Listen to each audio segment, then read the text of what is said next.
So welcome friends. Today we'll discuss about the overview of international taxation and double taxation relief. So what we are going to see in this video today or in this session. So basically, a small overview of the syllabus of international taxation at the final level for 30 marks. Of course, this is not only going to be useful for the final students, because anybody who wants to know some of the basics of international taxation can be benefited by this. So, to develop an understanding of the concepts and principles and provisions of international taxation and acquire the ability to apply such knowledge to make computations, this is the basic idea of the syllabus as such. So, these are the broad coverage of the syllabus. Specific provisions relating to non-residents, the double taxation relief, transfer pricing and other anti-avoidance measures, advance ruling, equalization levy. So the overview of model tax conventions of OECD and UN model, application and interpretation of tax treaties, and the fundamentals of BEPS or base erosion profit shifting. So this I will skip. Now let us now try to focus on what is the need for the double taxation relief. Now, as you are aware of Section 4 of the Income Tax Act, the charging section. So as per Section 4, income tax shall be charged for every assessment year on the total income of the previous year of every person. So Section 5 deals with the tax incidence. So resident and ordinary resident are going to be taxed on the global income.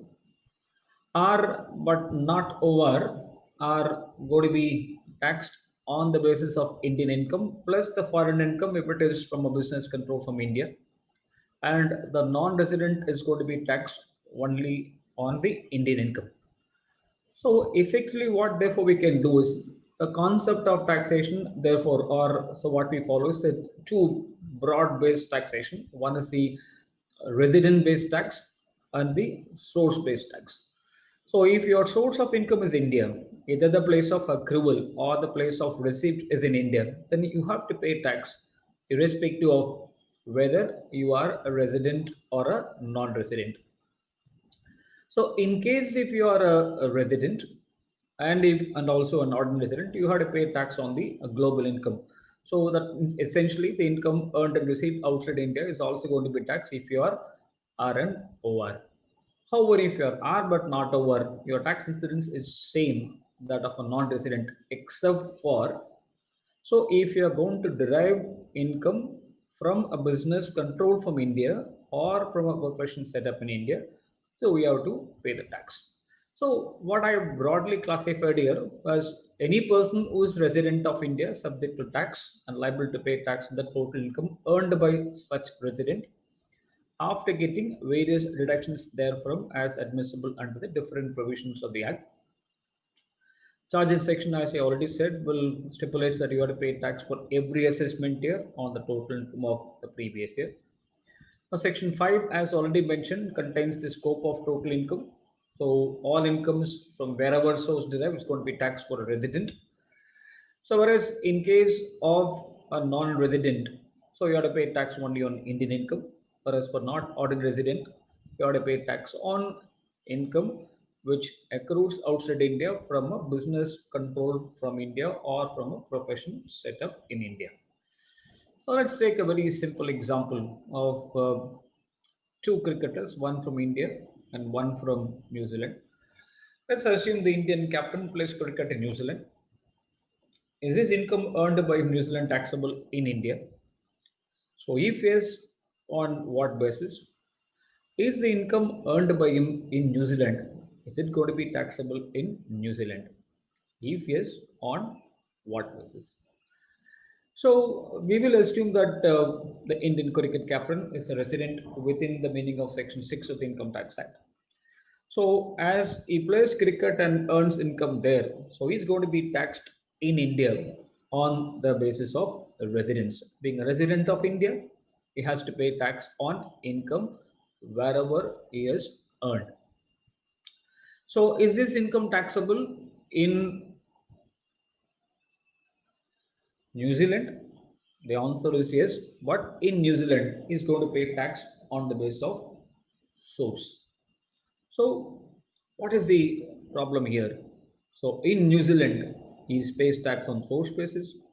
In India, the same income is going to be taxed on a resident basis. That means the same income is getting taxed in both the countries, one on the basis of residence rule and other one on the basis of source rule. Currently, given the surcharge and other things, given his income in India, so the Indian cricket captain will be subject to tax at the rate of 42.84%, close to 43%. Let us assume, for the sake of simplicity, without going into the actual position of tax in New Zealand, New Zealand also taxes its income, say to the extent of say 60%. Just an example only. Don't worry about the exact rate of tax. So in India, it's getting taxed to the extent of 43%. In New Zealand, it's getting taxed to the extent of 60%. That means he will be paying tax in both the countries to the extent of 103%, which is more than what he has earned. This is where we get a need for a double taxation relief.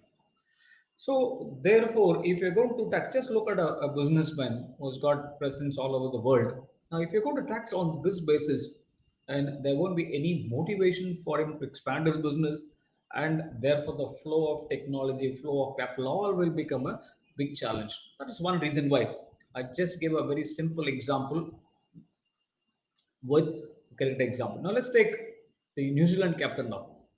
Now, he plays for Sunrisers Hyderabad. So So every year he comes here for playing IPL. Now, is his income going to be taxed in India? The answer is yes, but that is going to be on the basis of source. We'll assume, for the sake of simplicity, under the Indian taxation laws, he is a non-resident.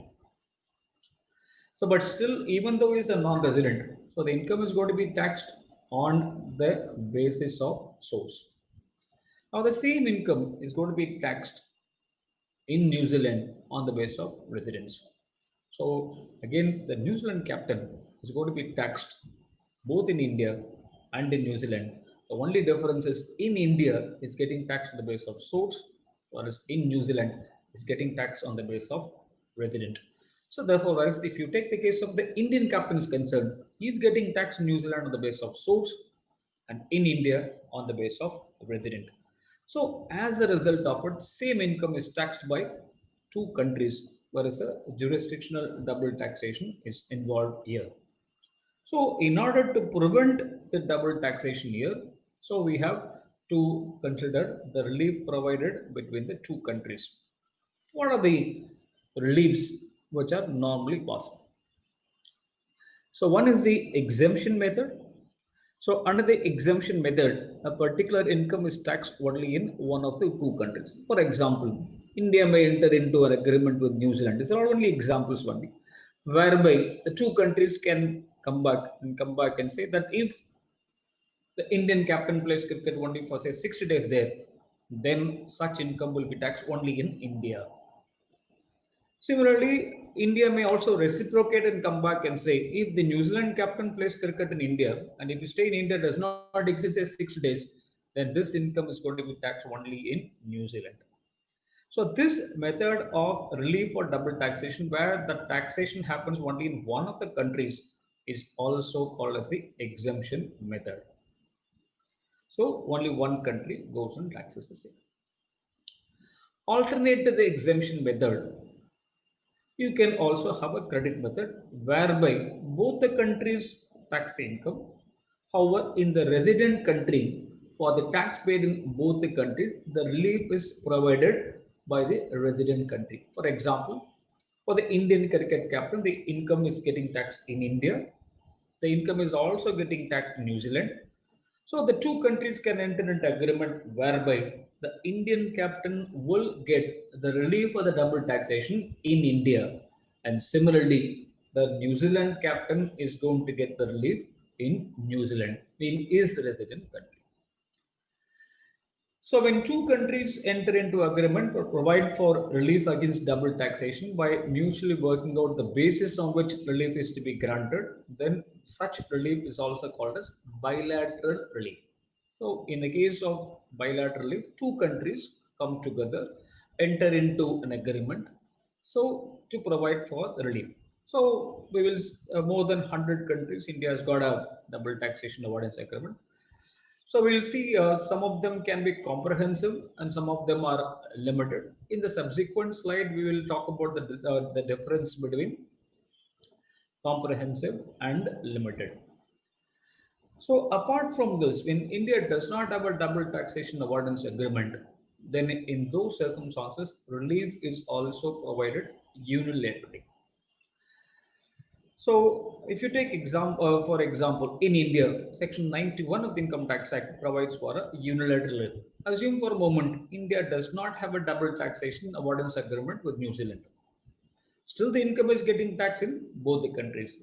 In those circumstances, India provides for relief under Section 91 on the lower of the tax rate at which he has paid tax in India or the rate at which he has paid in New Zealand.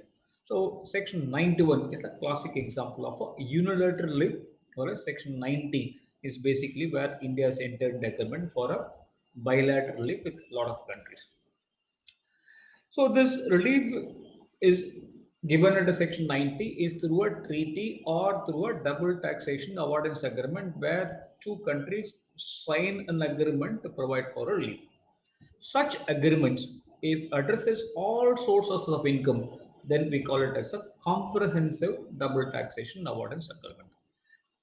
Alternatively, we may also have a limited scope where you only cover certain income. Such agreements are also called as a limited double taxation avoidance agreement. So, income from operation of aircrafts and ships, estates, inheritance, and gifts. So, these are the broad areas covered under the limited DTAA. Apart from it, as we already mentioned, the DTA can be bilateral, which is entered into between two states. It can be also multilateral, where it can be entered into between more than two states. So, again, we have, as far as the double taxation avoidance agreements are concerned, so the various models are there. These are also popularly called as the model conventions. So, OECD model, OECD here means Organization for Economic Cooperation and Development. So the developed countries have formed a group and they call them as an Organization for Economic Cooperation Development.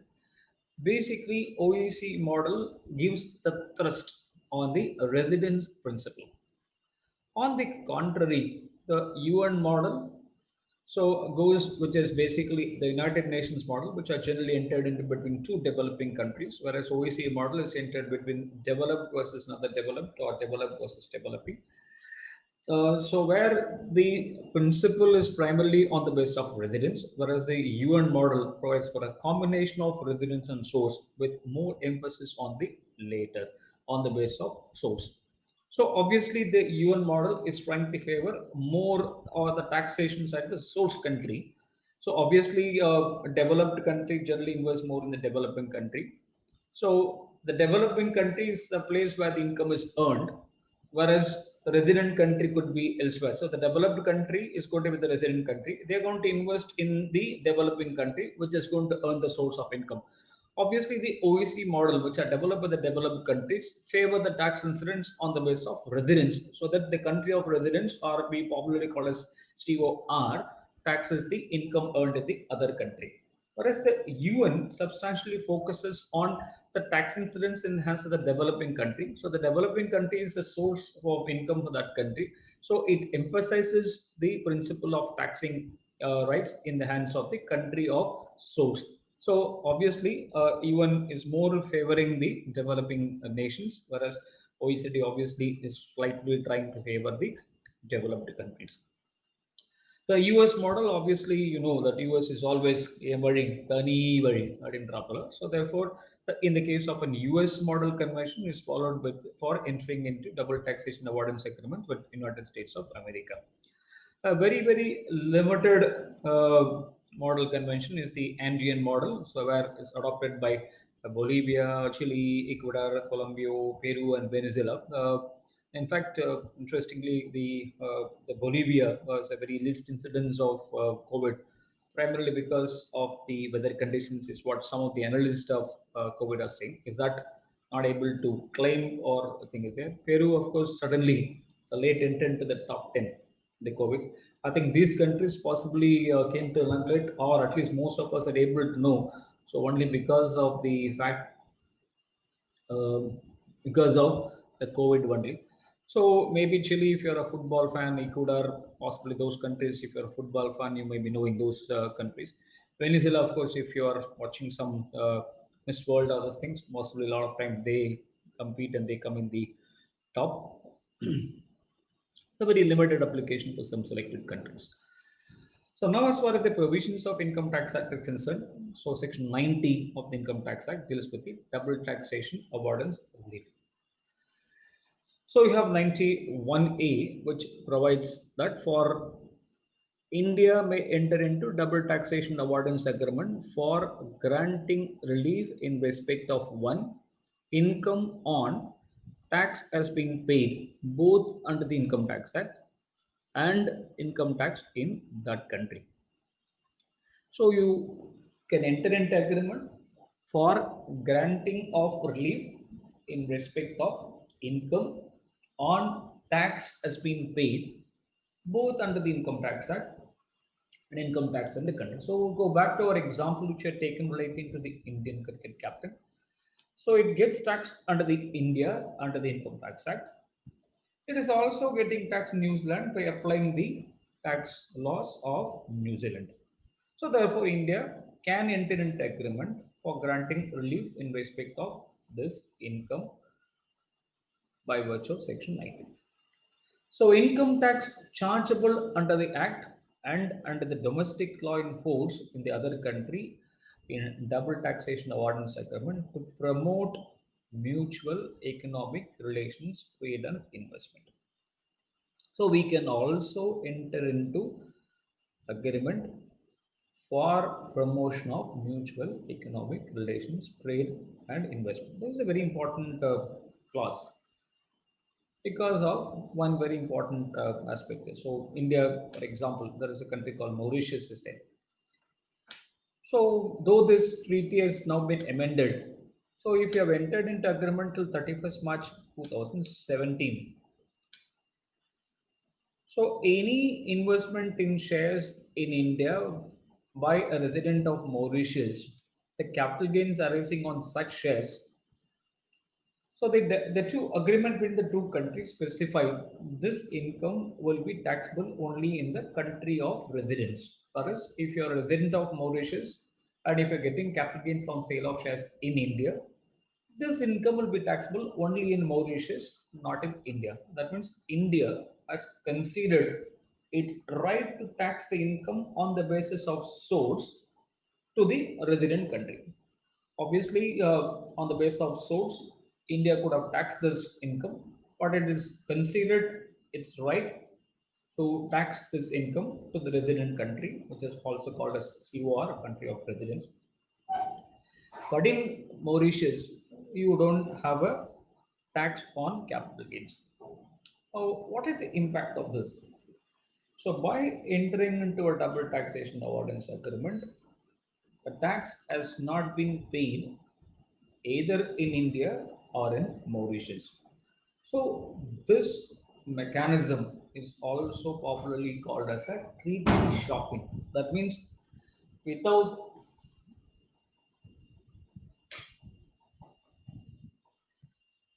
so by entering into the double taxation avoidance agreement,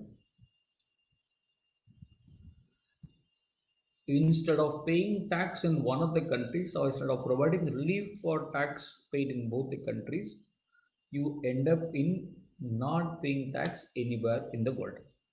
Similar agreements India had with Cyprus, Singapore, to name a few, whereby the treaty has been used for not paying tax in anywhere in the world. But is it possible? Is the law grants it that? That is where you will find. So you can also enter into agreement for promotion of mutual economic relations, trade and investment. However, in one of the chapters in the syllabus, you see the introduction to or fundamentals or introduction to the base erosion profit shifting of BEPS. See, so India is one of the participant country to the BEPS action plan of which is mooted by OECD. So this what is this base erosion profit shifting? So normally countries shift their jurisdiction to the place where the tax incidence is either nil or minimum. For example, take a very simple example. So whenever I go from Chennai to Pondicherry, so my driver will always come back and say, "Sir, let us not put the petrol here in Tamil Nadu. We'll put the petrol when you go to Pondicherry."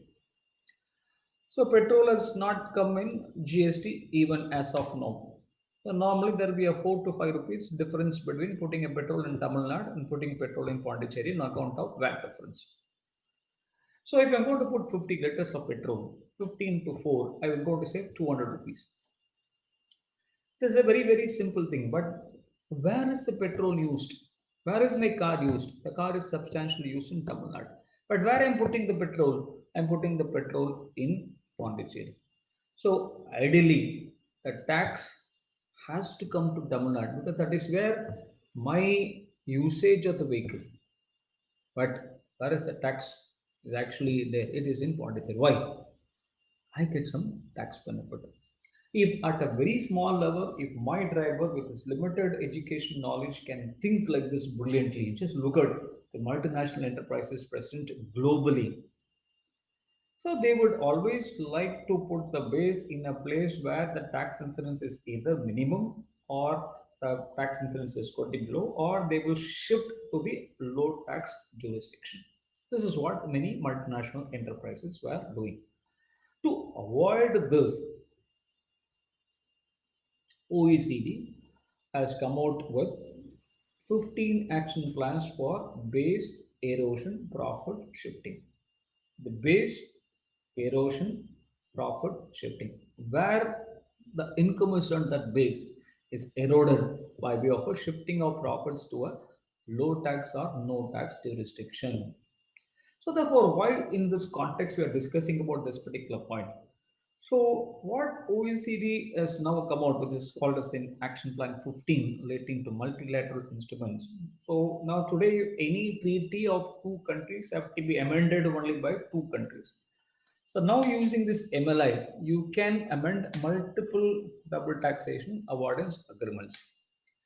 But what OECD is searching, there are certain things which are mandatory. There is no option.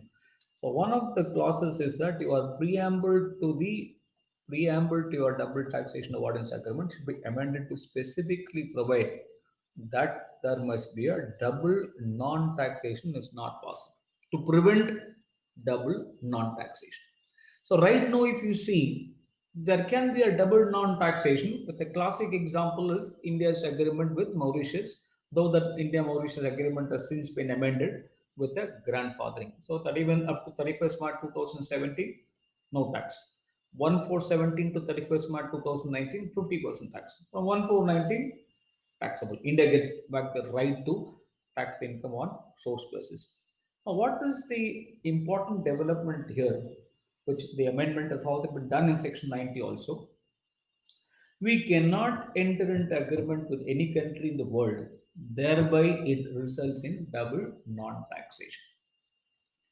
Right? So that is why I just was trying to slightly deviate from our discussion to BEPS, its action plan and action plan 15 and how that has also been implemented in our income tax. So 91B provides for avoidance of double taxation of income under this act and the domestic law enforced in the other country.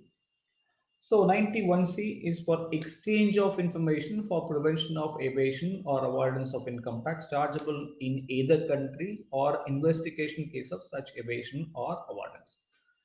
So some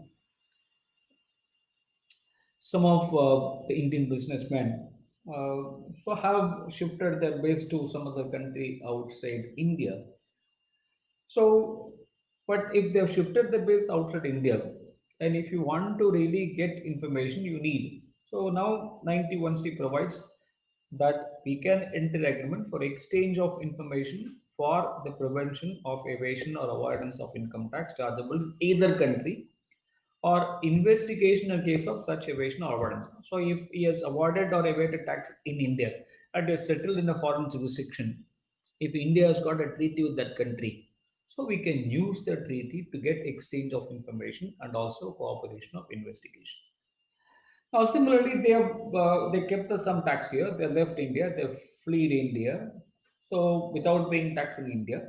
So what we can do is by applying the provisions of 91D, you can seek the recovery of tax in either country. Either country can do that. So if you went in agreement with UK, if somebody who was to pay tax in India has fled India and has moved to UK, and if India has got a double tax and avoidance agreement with the UK, then there the recovery of tax by either UK or in India is possible by virtue of 91D. Thereby, India can enter into agreement for recovery of tax of either country.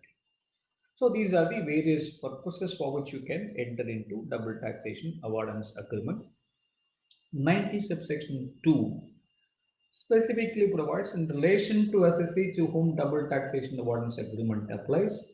The provisions of this act shall apply to the extent they are more beneficial to the assessee.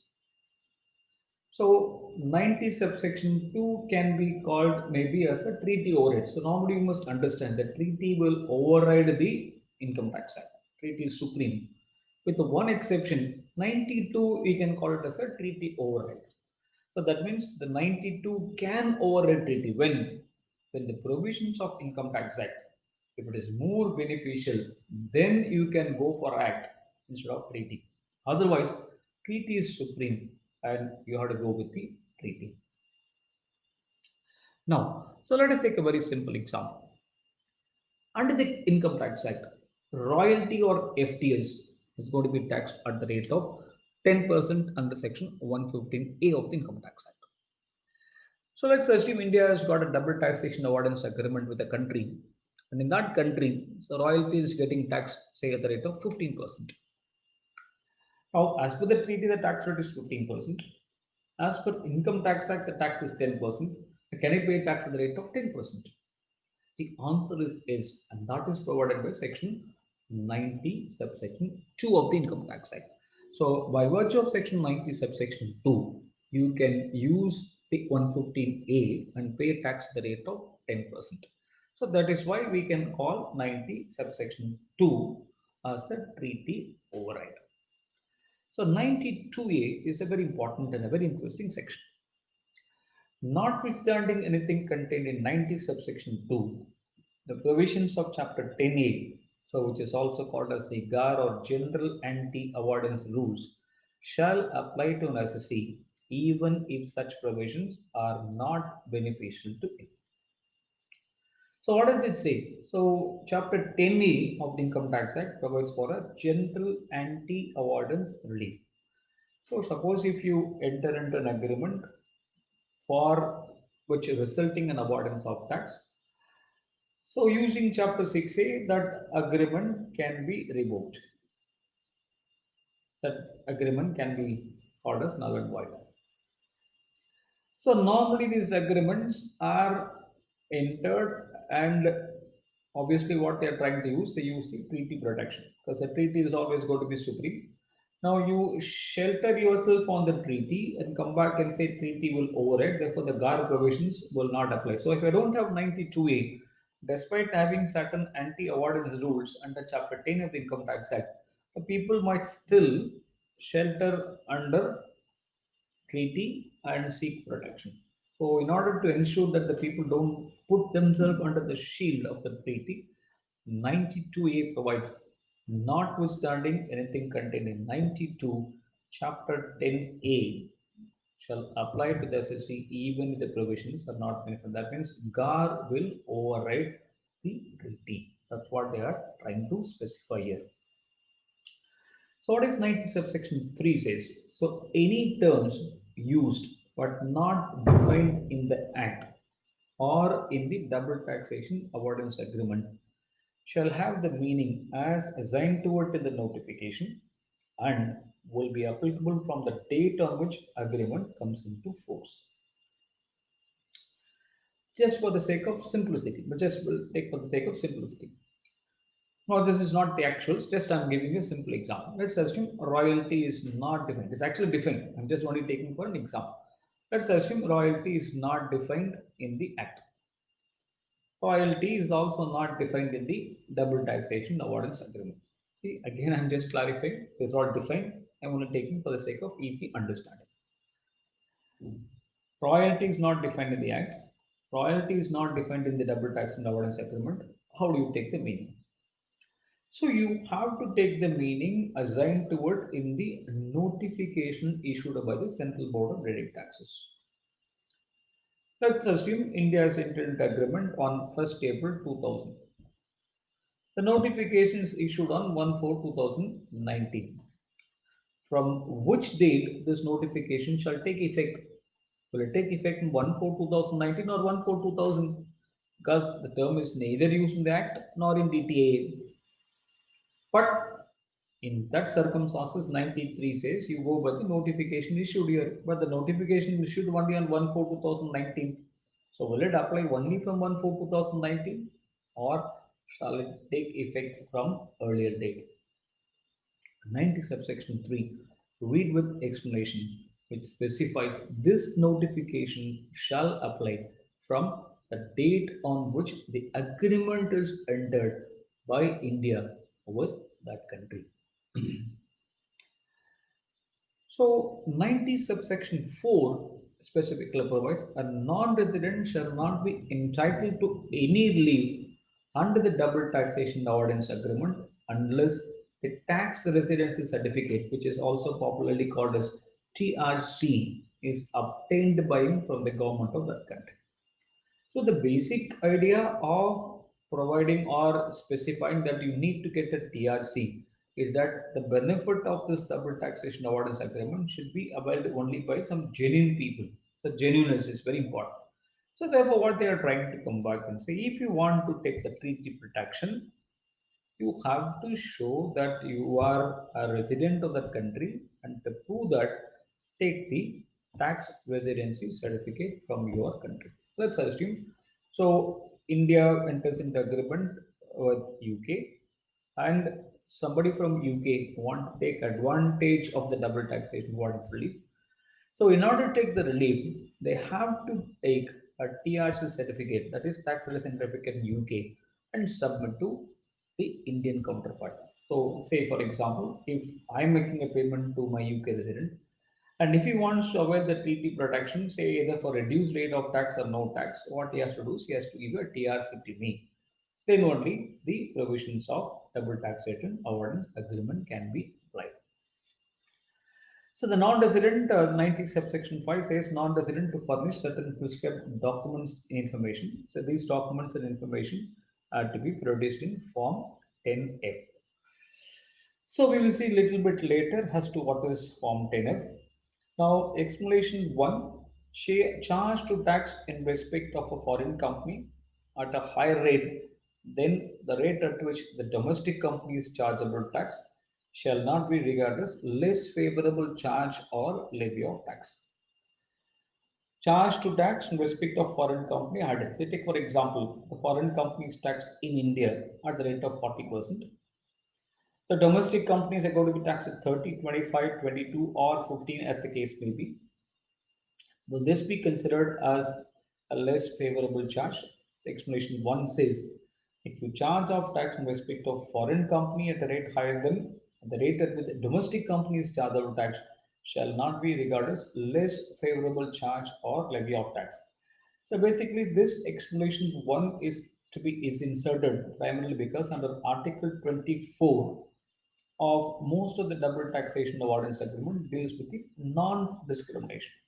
You cannot discriminate between a resident and a non-resident operating under identical circumstances. So therefore, this explanation one seeks to clarify, though a foreign company and Indian company may be operating under identical circumstances, a foreign company tax rate at 40% vis-a-vis the tax rate of a domestic company at 15, 20 to 25, 30, as the case may be, should not be considered as discrimination. That's why this explanation one is there. There are some interesting decisions are there in this regard. I will talk about this a little bit later.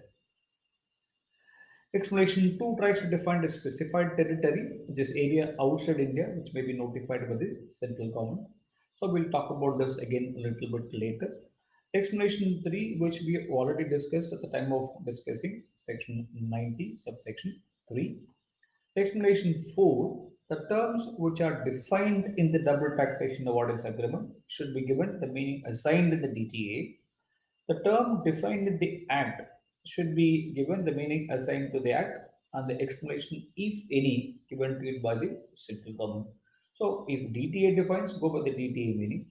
If DTA does not define, go by the Act. If Act also does not define, we have already seen in 90 subsection 3, it should be by the notification should become relevant, and that notification also we discussed by virtue of explanation 3 will take effect from the date on which the agreement comes into force. So these are basically about section 90. So just a quick summary. If defined in treaty, goes with the treaty. If it is not defined in the treaty but defined in the act, go as per the definition in the act along with its explanations. And if it is neither defined in the treaty nor in the act, so go with the notification issued in this behalf. But it's very important to note the notification shall take effect from the date on which treaty coming into force. So these are the specified territories: Bermuda, British Virgin Islands, Cayman Islands, Gibraltar, and some of these names are even unpronounceable. So we'll just move on further.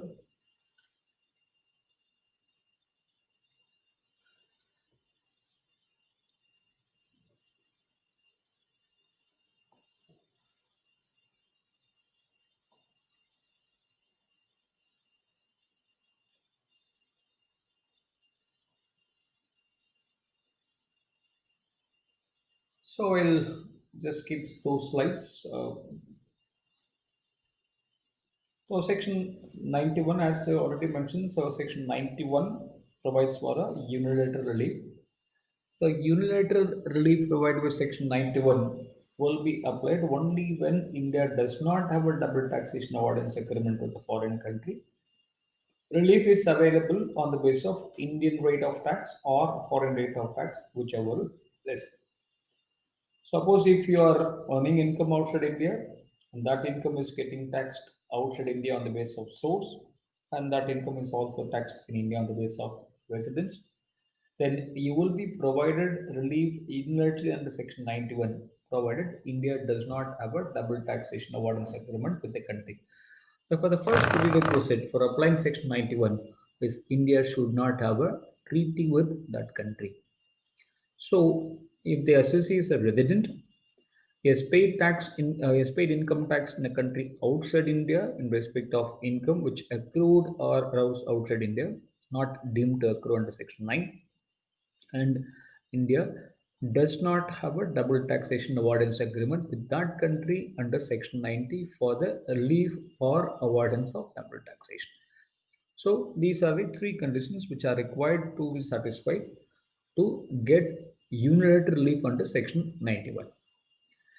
So to get the relief or to compute the relief, we will take 3 or 4 steps. Step 1, compute the Indian rate of tax, because the relief is available on the Indian rate of tax or the foreign rate of tax, whichever is less. So what is the India rate of tax? The India rate of tax is nothing but the average rate of tax. That means calculate the total tax divided by the total income. That will give you the Indian rate of tax. So how to calculate the foreign rate of tax? The foreign rate of tax will be the tax paid in the foreign country in respect of the income earned in that country divided by the whole amount of income assessed in that country. So essentially, let's assume my income earned in foreign country is 5 lakhs and the tax paid in the foreign country is 1 lakh. So my foreign rate of tax is nothing but 1 lakh divided by 5 lakhs, 20%. Similarly, if you take the case of India rate of tax, find out both the Indian income and foreign income, get the total income. So calculate the tax. Let's assume my total income, including India income and foreign income, says 10 lakhs. My total tax liability without cess will come to lakh and 12,500. So my India rate of tax without considering the cess will come to 11.25%, which is the total tax divided by total income. So I will include income in India, income from outside India, arrive at my total income, arrive at the total tax. Thereby, you get the India rate of tax. The relief is going to be provided by Section 91 by way of a third step on the basis of step 1, which is the Indian rate of tax, or the step 2, which is a foreign rate of tax, whichever is less. Assume in India at the average rate of tax is say 15%, and outside India I pay tax at the rate of 20%. I'll get the relief at the rate of 15%. On the contrary, I pay tax at the rate of 15% in India, whereas I pay tax at the rate of 10% outside India. I'll get relief at the rate of 10%. So the second point here is that you will get the relief on the lower the two rates on the doubly taxed income. So the one issue which arises now, what is the meaning of doubly taxed income? Just for the sake of simplicity, we'll assume you have a rental income outside India, which is says 10 lakhs, and outside India, let's assume there is no deduction available to you, and the entire 10 lakhs is taxed. Whereas in India, the rental income is eligible for a standard deduction of 30%. That means in India, the income is going to be taxed to the extent of 7 lakhs. Whereas outside India, let us assume for the sake of simplicity, you are not eligible for any deduction. That means the same rental income outside India would have suffered tax to the extent of 10 lakhs. Whereas that income after applying standard deduction has suffered tax only to the extent of 7 lakhs in India. So then what is the meaning of doubly taxed income? The doubly taxed income means is that part of foreign income that has suffered tax in both in India as well as outside India. How much has suffered tax in both the countries? Only 7 lakh. Outside India, it has suffered tax to the extent of 10 lakhs, whereas in India, the same income has suffered tax only to the extent of 7 lakhs. While calculating leave, after arriving at the India rate and foreign rate, you should remember this very important point that will be applied into 7 lakhs only when that part of foreign income, which is 7 lakhs, thus that suffered in both the countries. 3 lakhs was suffered tax only outside India. It's not suffered tax in India. Therefore, you have to be very careful. Calculate the lower of the two rates and apply on the income that has suffered tax in both the countries. You should know the meaning of doubly taxed income. Apart from it, we'll have one very important point. What will happen in case so if you are having income in more than one country, as you have in country X, I have country Y. India rate of tax you have to calculate on the basis of average rate. So what should I do with the foreign rate? So let us take a simple example. So in country X I pay tax at the rate of 10%. In country Y I pay tax at of 20%. For the sake of simplicity, we'll assume my income in both the countries are same. And the India rate of tax say is 15%. So if I average the foreign rate also, what will happen? My average rate of tax will become 15%. So can I get the relief at 15%? The answer is no. So what I should do is the rate of tax in country X is 10%. The rate of tax in India is 15%. Therefore, for country X, will get relief only at the rate of 10%. Take country Y, 20% the tax here, India rate of tax is 15%. Therefore, for country Y, you will get relief at the rate of 15%. So that is what the Bombay Code is saying. There is a provision available for averaging out for India rate, but you can't have an average rate of foreign tax, right? So that means if you are earning income in more than one country, Relief must be provided or calculated country wise. So, with that, we will conclude this very small introductory video. So, I just try to bring some basic insights. So, just we'll try to, before we wind up, we'll just try to quickly do a small recap. So, which section of the Income Tax Act provides for unilateral relief? Section 91. Which section of the Income Tax Act provides for bilateral relief? Section 90. The term used to describe a situation of taxpayer not paying tax in any country by using DTAA is also called as treaty shopping. So, methods of providing grant of relief for double taxation. By this time, it's very easy. Make a guesswork. Yeah, exemption method, credit method. How many model conventions are there? So, though effectively four, popular are three, which are OECD, UN, and what? OECD, UN, US, and Indian model. Tax treaties with multiple countries are also referred as multilateral, with two countries are also referred as bilateral. So then you have tax treaties for specified income like shipping airlines is also known as a limited double taxation avoidance agreement, and TIEAS, which is also referred as tax information exchange agreements. So tax treaties when two development nations follow OECD model. So tax treaties between US and other countries follow US model.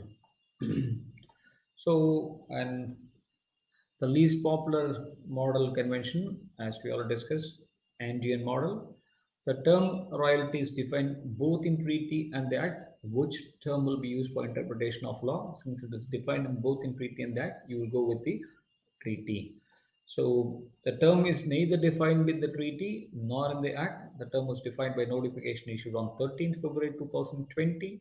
The agreement has come into force from 1/4/2010. From which date the notification will take effect? The notification will take effect from 1st April 2010, though it was issued only on 13th February 2020. So ARR, a popular musician, earned 50 lakhs for performing a concert in Singapore. The income will be taxable in India by applying, yeah, residence rule. So SPB, a popular singer, earned 50 lakhs for performing concert in Singapore. The income will be taxable in Singapore by applying, yeah, source rule. Ilayaraja, a popular musician, and 50 lakhs for performing a concert outside India. India does not have a DTA with that country. The tax is payable in that country at 20%. The average rate of tax in India is 22%. Relief under Section 91 will be calculated at the rate of 50 lakhs into, yes, you got it right, 20%. So that will be 10 lakhs. So AB, a popular musician, earned 50 lakhs for performing concert outside India. He also had a business loss of 20 lakhs, which was set off against the foreign income. He will be entitled to relief under Section 91 on the foreign income. That is, he gets 50 lakhs. He also has a business loss of 20 lakhs, which was set off against the foreign income. That means the doubly taxed income is 30 lakhs only.